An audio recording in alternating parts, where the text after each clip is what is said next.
remains upbeat that Foreign Affairs Cabinet Secretary Amina Mohamed will clinch the position of the chairperson of the African Union Commission. Education Cabinet Secretary Fred Matiangi, who chairs the Cabinet Committee for Kenya's candidature, spoke to the media about the campaigns and Kenya's agenda ahead of the African Union Summit scheduled to happen in Addis Ababa, Ethiopia between the 29th and the 30th of January. It has been a very fulfilling experience, especially because of the response that we have seen from the continent. We go into this confident that by the grace of God, our candidate will win. And we hope that in that process, we will sustain the strong spirit of African unity that we have seen in the course of this campaign. Various agencies of government have been involved in this exercise, and I need to say that we have worked closely across the board with various actors in government and spent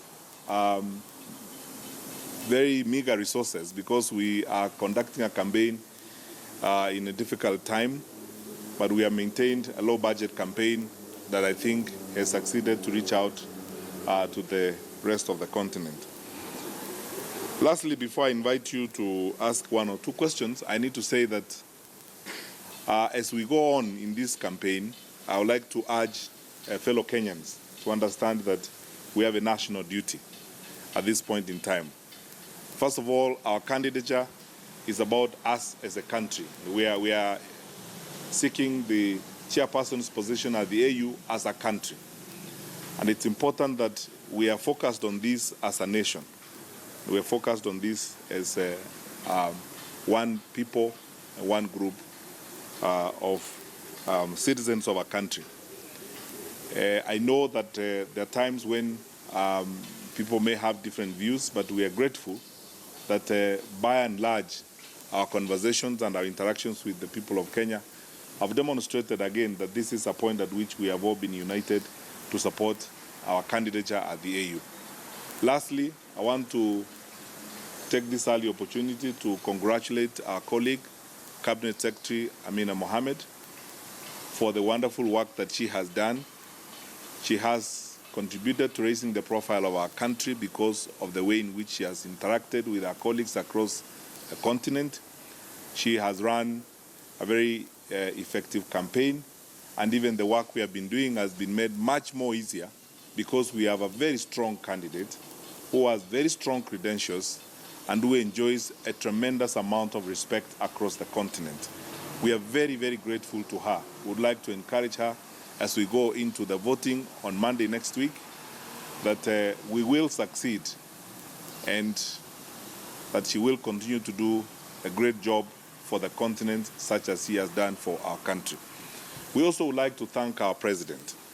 What Kenyans need to know, and what I need to tell you very sincerely, is that because of the efforts of our president and our deputy president, our country has been positioned in a very unique way on the continent. We enjoy tremendous respect, and our president and deputy president have maintained a very strong and respectable relationship with their colleagues across the continent, and therefore positioning Kenya in a very favorable way across the continent.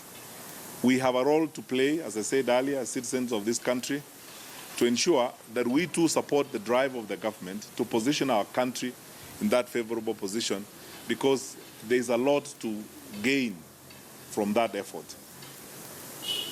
If we succeed, as we hope we will next Monday, we will acquire a position of leverage, and the chairperson's position at the AU Commission is a critical role on the continent, and having not just anybody, but our own Minister of Foreign Affairs occupying that position will give us tremendous amount of leverage, an additional voice and visibility for our country as we continue to move forward.